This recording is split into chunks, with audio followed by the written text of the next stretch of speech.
CR101radio.com, podcasts, and more. This is R.J. Rushdoony, Easy Chair number 111, December the 21st, 1985.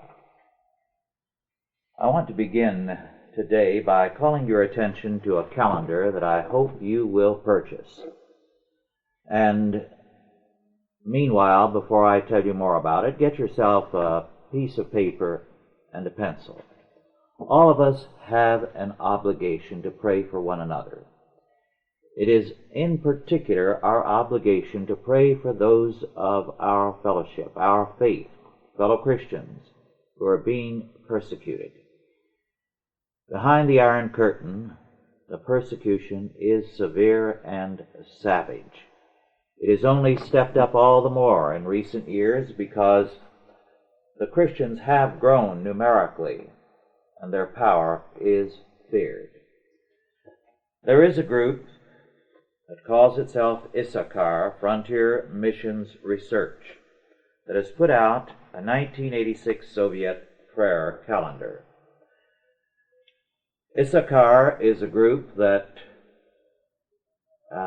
specializes in gathering and disseminating information concerning frontier mission fields. It works to provide information in particular on areas that are closed to us as Christians, Eastern Europe, the USSR, and other restricted access areas. It has regional reports that it sells, giving important information on the Baltic Northwest, the Western Periphery, the Central Russian Heartland, Soviet Central Asia, Siberia and the Far East, Russian Orthodoxy, Soviet Jewry, Soviet Islam, the Trans-Siberian Railway, and much, much more. The Soviet prayer calendar will give you, month by month, a commentary on some aspect of life in the Soviet Union. For example, for January, part of the text that you find on the top of the page and the bottom of your calendar deals with identity and influence. They comment, notwithstanding the egalitarian-sounding Marxist principle of from each according to his ability to each according to his need or work, there is a growing evidence that much of today's Soviet social structure is based on other quite different notions.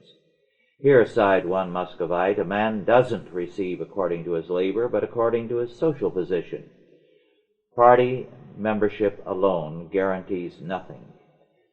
To get ahead, one must pass through what New York Times correspondent David Shipler describes as hidden apertures that slide mysteriously open to those armed with a proper rank or favor. The term nomenklatura refers both to the Soviet Union's upper crust elite and to the system which guarantees their power and privilege, disparagingly referred to by some Russians as our communist nobility. The nomenklatura, including relatives, likely numbers upwards of several million people. Included in their ranks are party and government leaders, highly placed police and military commanders, top scientists, journalists, and editors, and select cultural superachievers like prima ballerina Maya Plisetskaya or poet Yevgeny Yevtushenko. We have a caste system, nodded one senior citizen. Then a section, still dealing with January, on their lifestyle. The life of the Soviet ruling class is a closed one, and for good reason. For although Marx and Lenin declared that top-level pay should not exceed that of a skilled worker, typical nomenclaturists earn 10 to 15 times as much as ordinary citizens. Behind and beyond the higher earnings, however, lies an entire network of special stores, hospitals, and recreational establishments that cater exclusively to the nation's elite, all managed by a department of the Communist Party's Central Committee known simply as the administration of affairs. Moscow alone is said to have more than 100 secret retail outfits, including cleaners, hairdressers, tailors, and food stores for the benefit of the powerful nomenklatura. According to former Moscow lawyer Konstantin Simis, not only does the ruling elite have its own stores, it has its own theater ticket agency and its own pharmacy, which sells imported drugs unobtainable in ordinary drugstores. Many have their own cooks, maids, gardeners, and chauffeurs, and live in lavish quarters, which sometimes boast art pieces from national galleries and museums. Though most travel is by limousine, air and rail seats are available at a moment's notice. Then there's a section on spiritual needs, which describes the fear of these people, knowing how oppressed the others are and how far beyond that of anything in the Western world are their standards of living. And they trust no one, not even those in the closest circles.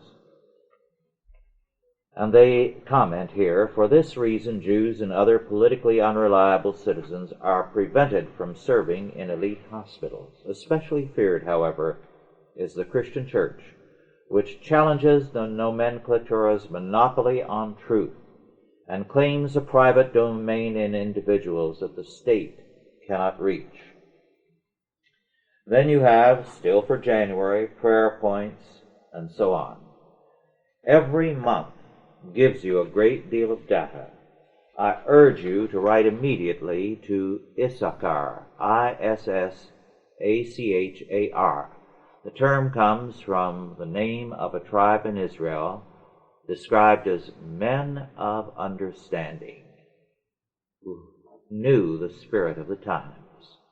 Write to Issachar, P.O. Box 30727, Seattle, Washington 98103, and send them $10 and you will get this calendar.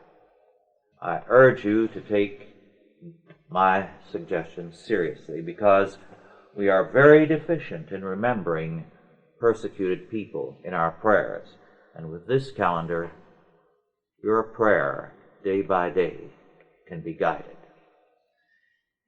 On to something else now. I'm very grateful to two of you, Clint and Elizabeth Miller, for loaning me a book by Richard Druitt and Mark Redhead, published in England, entitled The Trial of Richard III. This book is quite remarkable. An actual trial was held in 1984, or perhaps it was earlier this year, but I think it was last year. And it was held for an audience, a television audience. Historians were brought to testify pro and con concerning the guilt, ostensibly guilt, of Richard III, who was killed in a battle which led to the triumph of Henry VII, the father of Henry VIII, and the Tudor line. Now, historians have long debated pro and con, and Thomas More, of course, wrote the work that has most influenced thinking about Richard III. More was a toady of the Tudors, and he wrote a villainous, slanderous piece about Richard III. So a person's perspective depends on how seriously they take Sir Thomas More. This trial is very interesting, not so much for what the historians had to say, but for what the lawyers had to say. And I submit that it's an important document for this reason. It tells us a great deal about lawyers and their abilities. And in that respect, it is a most remarkable little book. lawyers going at an historical incident, centuries old, and bringing to bear the laws of evidence on the situation, have demonstrated that where history is concerned, historians could very well use some legal training. It's a remarkable work. The decision of the jury, obvious in the light of the evidence presented, was that Richard III was clearly innocent. The evidence indicated why it would have been a disaster, no matter what Richard III's wishes were, to have executed the boys, the two sons of Edward, because it was precisely their execution that opened the way for his great enemy, Henry Tudor, who then executed those two princes. We don't know. Certainly, Richard did not publicize their death because it was a disaster for him. I submit that although historians will pay no attention to this book, they should, because it tells us something about the importance of legal training in an understanding of historical evidence. Historians have a kind of open territory in that they can go into the past and make all kinds of suppositions and are not accountable to a court of law. And some outrageous things have been written by historians. To cite one of the most fearful things, some historians, since revealed to be homosexuals, have gone back and dirtied up a number of very prominent men in history by supposedly uncovering evidence of their homosexuality. One of the important instances of this was Richard Lionheart. Now, much could be said pro and con about Richard, but there is no evidence whatsoever that he was a homosexual. However, 20 years or more ago, a distinguished English historian, not known to be a homosexual, ostensibly uncovered data previously ignored that showed Richard to be a homosexual. Since then, all that has been exploded. There was not an iota of evidence. But historians can do that kind of outrageous thing. Otto Scott, in his book on the Secret Six, unfortunately now out of print, went into the history of John Brown and showed how much of what we know about John Brown is fiction, designed to make a hero out of a scoundrel. Well, now to another book which ties in with something we dealt with last time relative to the family. David Herlihy, Herlihy, Medieval Households, published by Harvard University Press in 1985. A very superior book. The book is important because it tells us a great deal not only about the medieval family, but about the ancient family by contrast. I wish Herlihy would now go into a book on the ancient family to call attention to the difference even more dramatically. But in his first chapter, he tells us, and I quote, "There are no terms in either classical Greek or Latin precisely corresponding to our own word family." Then he goes on to deal with a Greek word which really meant generation, and it seems never to have meant family in the modern sense.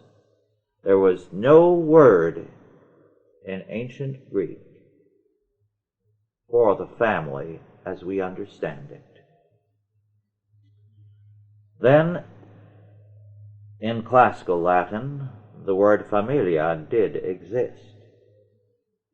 But, as he says, and I quote, familia in classical usage is often synonymous with patrimony, his family, that is, his patrimony, writes the jurist Gaius, unquote.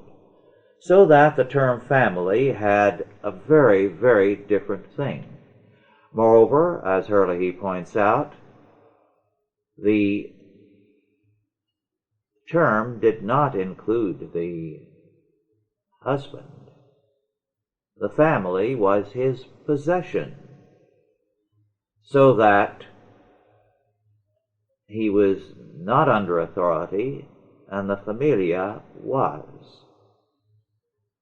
Moreover, the idea of the family as a moral and a descent group was lacking. It was really the property or the dependents, sometimes only the servants of the household head. It was also a religious community charged with maintaining the cult of the household gods, but it had reference to the home or hearth rather than the members thereof, so that the concept of the family as we know it was not in existence. With Christianity, the biblical, the Old Testament concept of the family as a moral unit as well as a blood unit came into Western history. It took some time for it to develop. The populations, being pagan, had a hostility to great change in this area. Let me add, the interesting fact is that the pagans did not like to change their family life, if we may use the term for what then existed, nor their diet. And so, in these two areas, there was a great deal of resistance to change. Moreover, the interesting fact is that there was a peculiar situation among the barbarians, which resulted in overpopulation, and one reason for the barbarian pressures on the borders of the Roman Empire was because, in terms of what they did with the land, very little. They were overpopulated.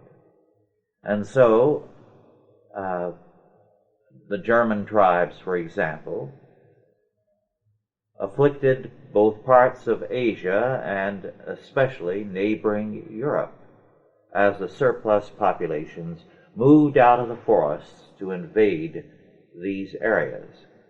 Moreover, the interesting fact, too, is that the life of a child among these barbarians was hardly a good one. The exposure of unwanted babies, both among Roman and non-Roman pagans, was commonplace. The children in a household of, let us say, a powerful Germanic tribal leader were reared with what Herlihy says, benign neglect. Neither the sons of the chief nor the slave children were treated any differently. They were both neglected. They both grew up any way they could. So it was, in a sense, the survival of the fittest. Moreover, both in the pagan period and for some time thereafter, there was a problem in that there was always a great surplus of men over women in the Germanic tribes. The Germanic tribes had a peculiar custom whereby, because of promiscuity, one's origins were fixed in terms of the mother. it was not too safe to reckon in terms of the father. Thus the uncle, therefore, had a powerful influence on the boy because he was known to be a blood relative. The women got away with almost everything, and there was a reason why they did. When a child was born, in particular an infant girl, the grandmother, the mother of the mother, could determine whether that girl was to live or die. And if she pronounced the death sentence on that infant girl before it was put to the mother's breast to be fed, that girl died. This meant if she were present, she very often passed the death sentence upon the little girl. If the baby came while she was out somewhere, then the little girl had a chance of living. Now, why this strategy? Well, it created a scarcity of girls. Given that, and add to it the fact that the tribal chiefs and other tribal leaders usually had several wives, it meant that there was a considerable shortage of women. Many men could not have a wife, even if the girl babies had all lived. But with this infanticide of the girl babies, it meant that marriageable women were scarce, very scarce. So, what happened? It meant that a girl to agree to marriage could demand a tremendous dowry and become very wealthy. It meant, too, that she could behave as she chose. She could be as promiscuous as she wanted. And her husband, having invested as much money as he had in her, and it being so difficult to get enough funds and assets and wealth together to get another woman, had to put up with her. Well, this meant the women dominated the tribes. Their word was law. Even with the Germanic tribes going across the border to rape and to take women slaves, they could not remedy the inequity in the numbers of women as against men.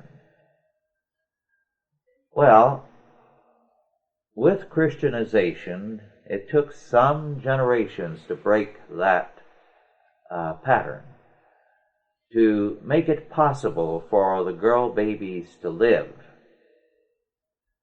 Since under normal circumstances, more girls are born than boys, and more infant boys die than girls of childhood ailments, it meant that once Christianity prevailed, you had a surplus of women. And then the shoe was on the other foot, and the men lorded it over the women. They demanded a dowry before they would marry a woman. And they began to suppress and tyrannize over their wives. And the entire condition and situation of women changed dramatically. You had then, throughout Europe, in fact, the growing prevalence of a non-biblical, an anti-biblical dowry, whereby the man had to be bribed to take the wife instead of paying a dowry to the bride, who then had that as protection if he strayed. It is interesting that the biblical pattern of the dowry was enforced upon Christians by the Council of Arles, so that it was regarded as a Christian necessity. However, when this was turned around, it upset the entire work of the church. It is interesting to note that it is difficult to reconstruct the pagan and the early medieval family life, because most of the countries of Europe, as they became Christianized, began to suppress the evidence about their pagan past and their sins even after they were converted. One country was unique in that it told the truth without exception about its past and about its Christian history, about the sins of the saints, about life in general in their midst, and that was Ireland. So that we know a great deal about the sins of early Ireland as well as its strength. The one country that was ready to tell the truth about itself simply and directly without any qualifications. The interesting thing, too, is the work of the church. The church worked hard to regularize family life. Here as elsewhere, the work was slow, difficult, and always meeting with a great deal of resistance. However, as time passed, things began to change internally within the church. The medieval church in the early and middle areas did a remarkable job in strengthening and developing the family unit. However, in the later Middle Ages, certain things happened which disturbed and began to destroy what the church itself had created. And these changes came about from within the church. The first of these, says Herlihy, is the feminization of sainthood. It is not that there were more women saints than men saints, although the number of women saints began to increase. But the saints were no longer the vigorous masculine figures that they had been earlier. A second characteristic of sainthood from the 13th century on is that most saints now were town dwellers, whereas originally they had been from the rural areas or had been pioneers on the frontiers.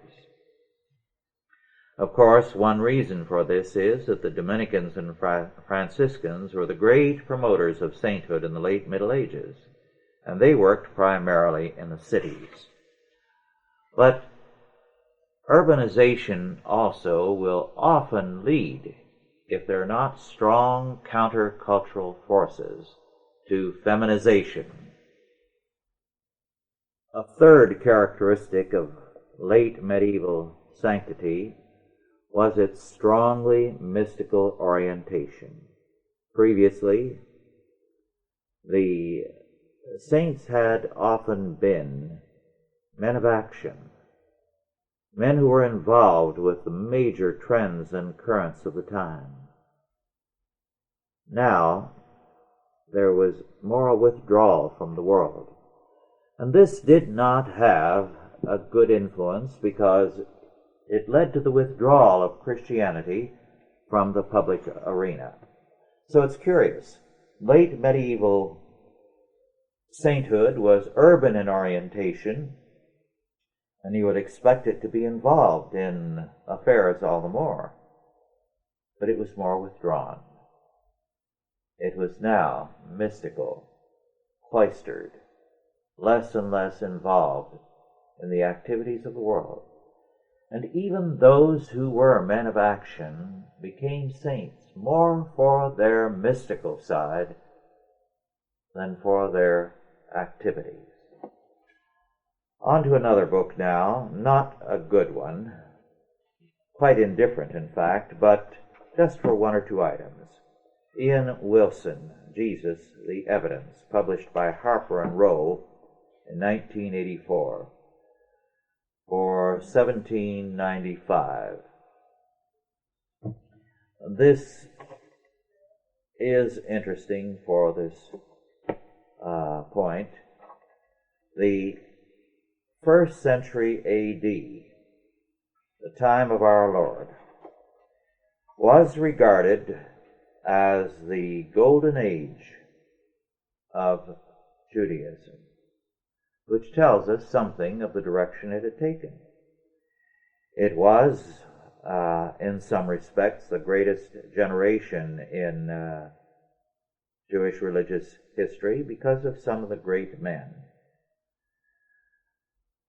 But on the other hand, that generation developed the faith in directions that were byways, that warped and twisted it, so that while it had the great men of Judaism, it did not have the Old Testament faith. On one point alone, we see how far they had strayed, given the fact that in the Old Testament you have a number of women of power and importance. Consider this statement, and I quote, "It must be recognized that in Jesus' day almost any association with a woman outside one's immediate family was frowned upon. The Babylonian Talmud has a story of the Galilean Rabbi Yosef being scolded for merely asking a woman the way to Lydda. 'You stupid Galilean, have the sages not commanded, do not engage in a lengthy conversation with a woman?' In 1st century Jewish society, women were second-class citizens, banned from the inner courts of the temple, banned from any part of the temple during their monthly periods, and at any time instantly divorceable by their husbands without any right of redress, merely by the writing of a notice to this effect." Unquote. This was not the Old Testament pattern. It became the pattern in the 1st century. And it is one aspect of the life among many that is revelatory of the very great changes in the life of Israel. On to something more now. This is from a clipping sent in by one of you from the Royal Palm Beach Town Crier. And it's an article about a pastor there in a Christian school. I quote, "Yesterday, Pastor John O'Malley was delivering food to the needy. The day before, he was sitting in a jail cell. O'Malley was arrested Tuesday at Southwide Academy, located on the corner of Folsom Road and Southern Boulevard in Loxahatchee, and charged with obstructing justice after he told police officers and a health and rehabilitative services counselor that they were trespassing. According to police reports, detectives Mark Evans and William Cussler and Health and Rehabilitative Services counselor Kathy Oblov were looking for a possible alleged child abuse victim at the interdenominational school. O'Malley said Mrs. Oblov refused to identify herself and simply said she was with the HRS. Mrs. Oblov could not be reached for comment at the HRS offices, and a phone number bearing her name has been disconnected. When the counselor wouldn't talk, I told her that she was trespassing," O'Malley said. "I then turned to the police officer and started talking to him. He just kept walking in circles around me. Finally, I told him, 'Hey, don't you realize that you're trespassing?' Next thing I knew, I was thrown against the wall and was handcuffed." O'Malley said that after he was handcuffed to a chair, the investigators produced no search warrant, but began going through the rooms in the school looking for the 15-year-old girl. They came barging in the classroom and began going up the aisles looking for the names at the names on the desks to find the girl, 16-year-old Joey Abbott said. They even went through her purse to find her. They told my friend that if he didn't tell where she was, he'd be arrested. The girl, however, was sitting at a nearby testing desk and did not identify herself. Officials later found her when her father arrived. The girl is now in the custody of her father. Parents of the children who saw the incident said they were outraged. Seeing the girl's purse searched and seeing their pastor handcuffed was emotionally and mentally damaging to the young students, they said. It shook the kids up. You don't expect this kind of thing to happen, said one parent, who wished not to be identified. They didn't have a search warrant, and they didn't tell anybody who they were. Have you heard of Nazism? Well, this reminds me of Gestapo techniques. Calling the incident a Baptist Holocaust, O'Malley said the event possibly hurt the girl emotionally. I had one 16-year-old who was crying and kept saying to the police officer, "You can't arrest my pastor." O'Malley was taken to the county jail, booked, and released later on his own recognizance.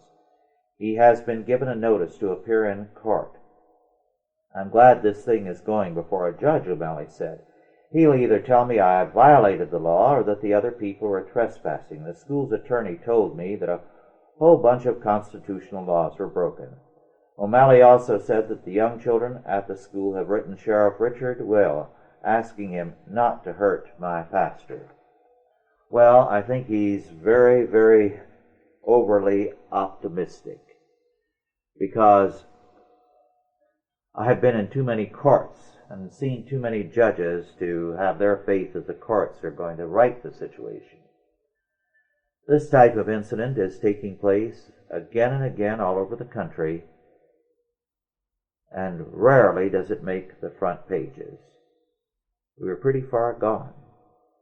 And unless people turn around in their attitudes, unless they begin to support Christian candidates, we've had it. Next year, a friend of mine, Mark Siljander, will be up for re-election to the House of Representatives from Michigan. This will be his fourth term. Now, Mark has been called by people in Washington a real leader in Congress, not merely a man who votes wisely, but exercises leadership in the House. He helped in 1980 elect Reagan in Michigan. He carried the state with his activities. When Stockman resigned from the congressional office he held in Mark's district, Reagan, instead of supporting Mark Siljander, supported a liberal candidate. Mark is a Republican congressman from Michigan who has been opposed every time by his own party. And a tremendous war chest is being prepared to defeat him again.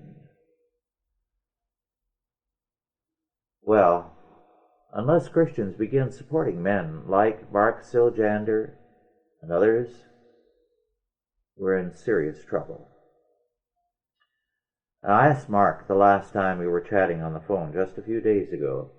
I said, Mark, how many Christians have patted you on the back instead of giving you a check and said, well, brother, I'll pray for you? And he laughed. It's been an old experience with him and with others like him. Well, I pray for the judgment of God upon all people who are like that, who want the country to be different and gripe because it is what it is, and they will not support their own. Let me pass on something else to you.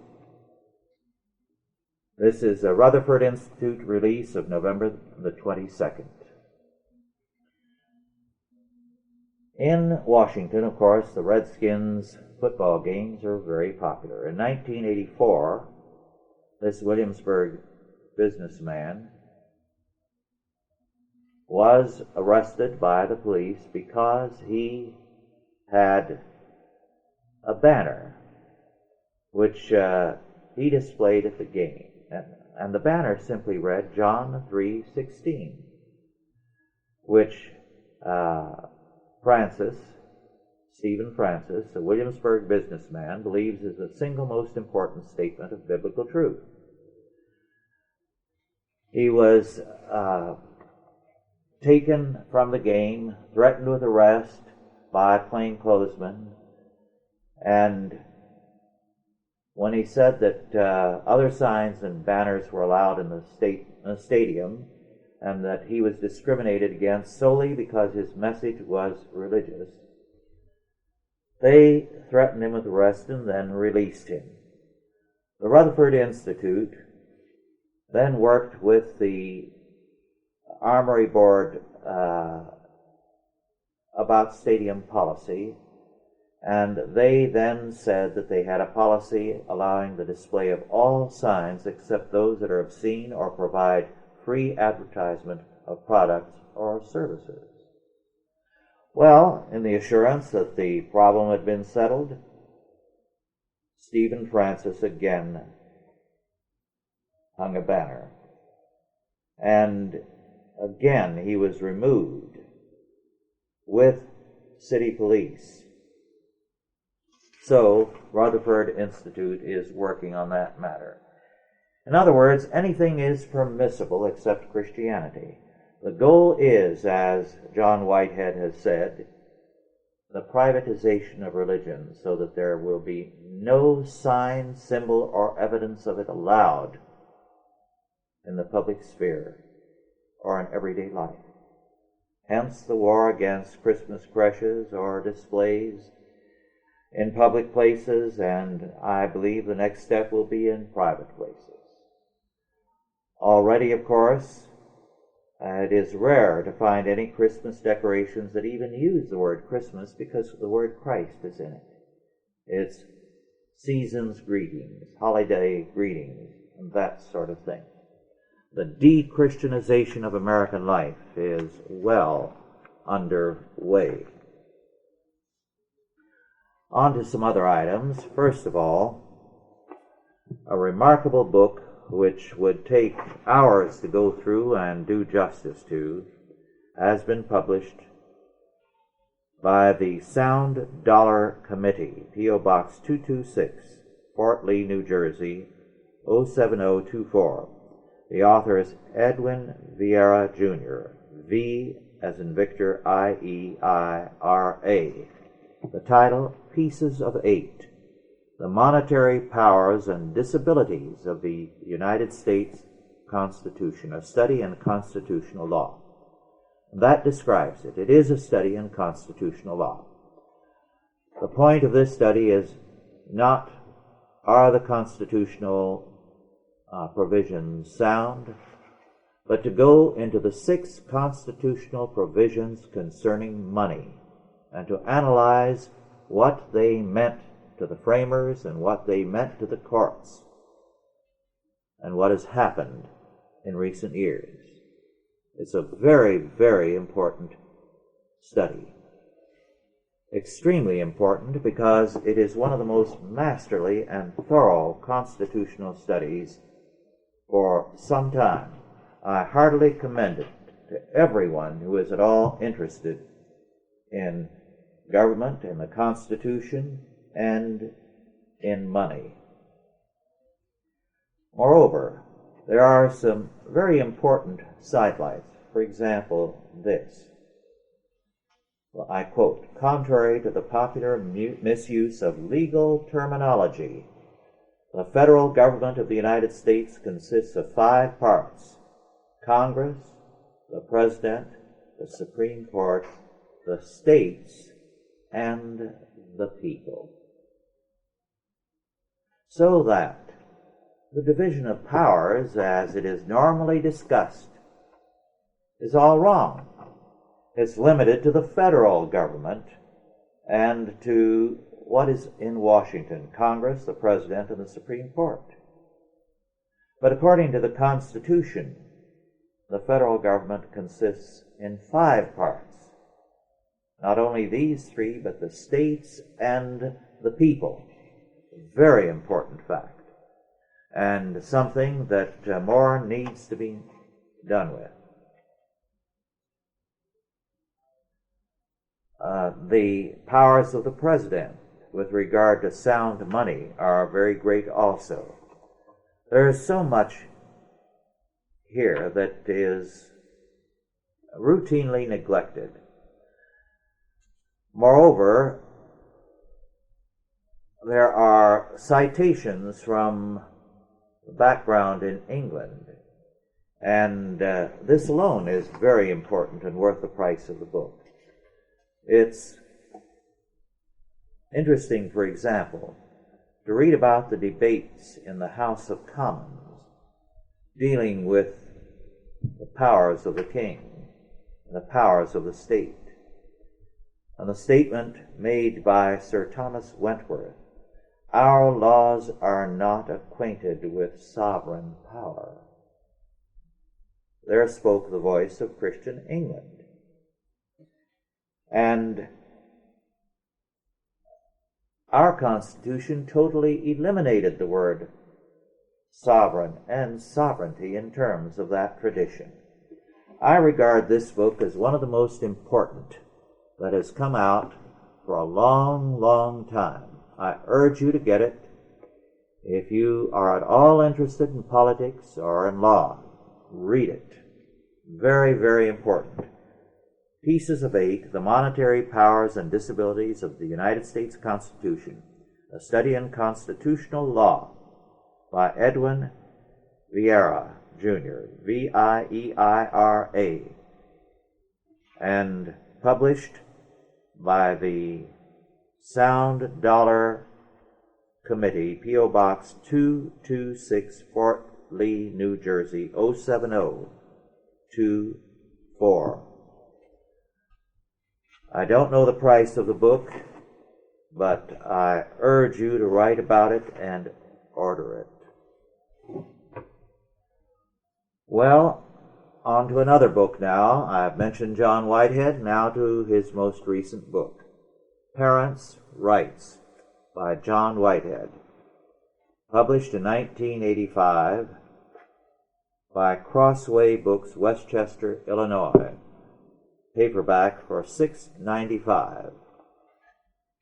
The book, by the way, is dedicated to me, for which I'm grateful to John, a good friend. The book, again, is a gold mine on our history and parental rights. I won't try to give you the thesis, but just a few quotes to tell you something about the contents of the book. John Adams had some good things to say on a great many subjects, and he stated in 1765 concerning the striking degree of literacy and learning throughout the colonies, and I quote, "A native of America who cannot read or write is as rare an appearance as a comet or an earthquake," unquote. That was our literacy before the state took over education. Thomas Jefferson also rejected the notion of compulsion in the area of education and upheld the rights of parents. He said, and I quote, "It is better to tolerate the rare instance of a parent refusing to let his child be educated than to shock the common feelings and ideas by the forcible asportation and education of the infant against the will of the father," unquote. There's much, much more of the same caliber in this book. It's a gold mine of data and perspective. In fact, one of the interesting statements quoted from one of the early writers, and I quote, "It is marriage, perhaps, which has given man the best of his freedom, given him his little kingdom, his own, within the big kingdom of the state, given him his foothold of independence, on which to stand and resist an unjust state, man and wife, a king and queen with 1 or 2 subjects, and a few square yards of territory of their own, this really is marriage. It is true freedom. Given this perspective, you can understand why it was held by the colonists against England that a man's home is his castle, meaning his own free domain. The book definitely is worth your time. Very superior.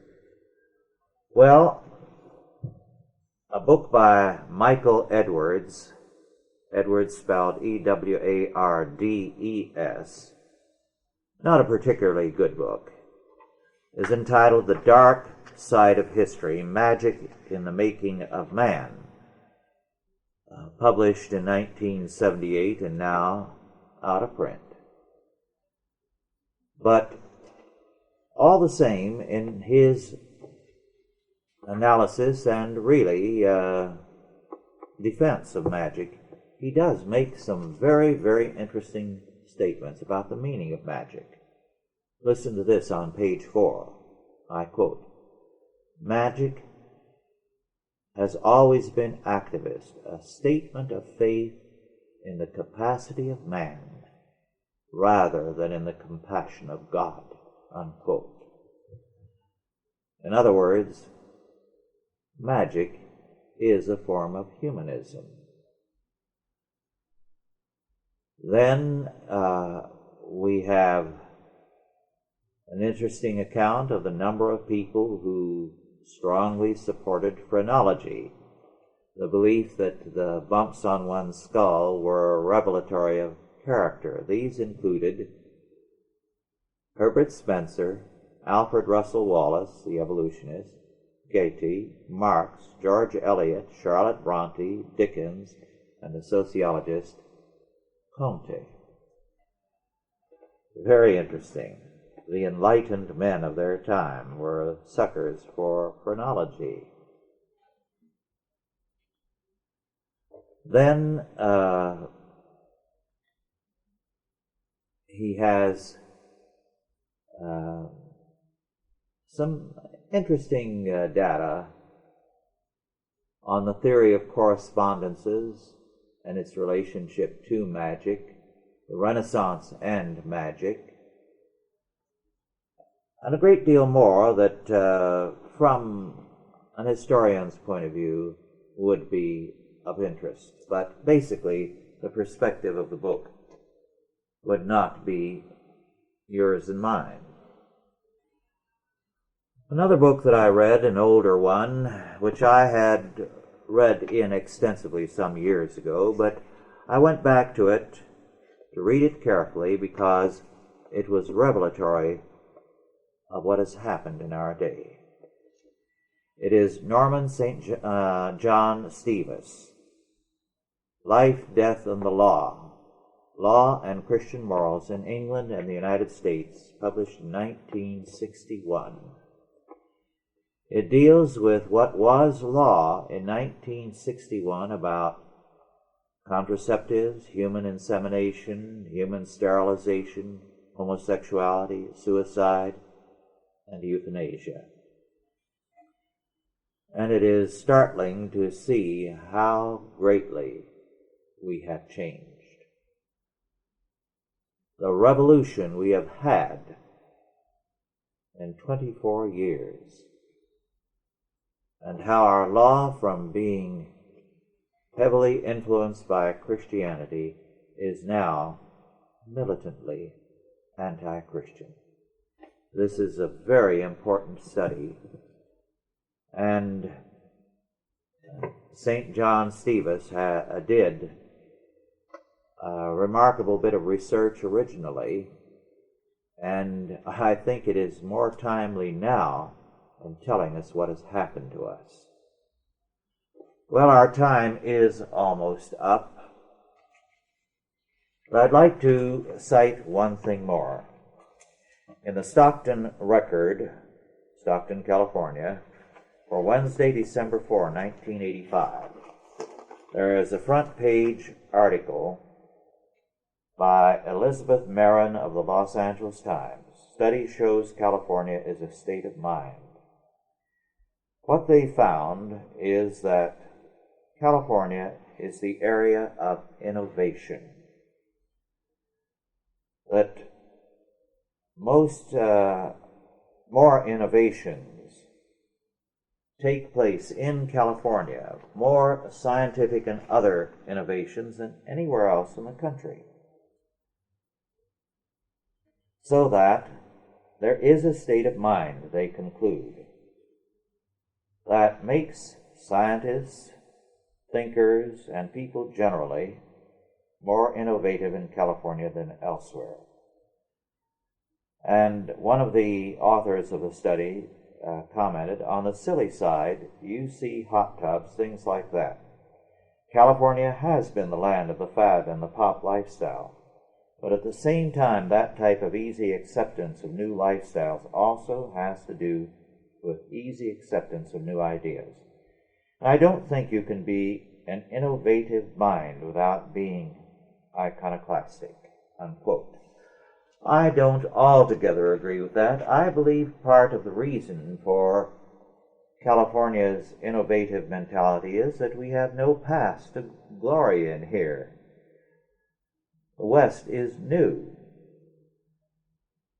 In too much of the country, people act as though they are living in a museum, and if anyone brings in any change or innovation, they are sinners.